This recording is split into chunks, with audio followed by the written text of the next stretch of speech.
dengan lemahnya lelaki, golongan yang paling terkesan disebabkan lemahnya lelaki siapa? Perempuan lah. Dalam Quran ada satu kisah yang sangat famous tentang bagaimana seorang diktator membunuh sebuah generasi, iaitu Firaun. Dan selalunya kita baca tu kita nampak selapis yang mana salah satu polisi terpenting Firaun untuk melemahkan satu kaum itu adalah dia menyembelih anak-anak lelaki dan dia flourish bagi anak-anak perempuan sahaja. Dia disrupt the balance tu.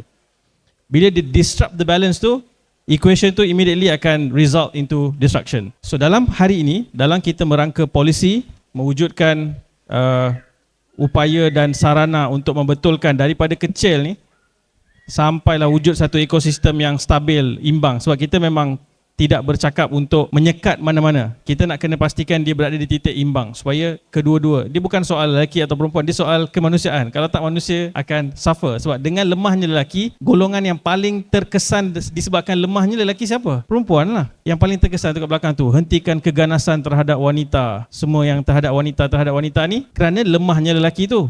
Dan di sebalik lemahnya lelaki itu ada sesuatu yang sedang menyumbang kepada ia terus berkembang tu. Jadi pendekatan tu mesti kita saksama, kita kena lihat balik banyak perkara termasuk di sekolah.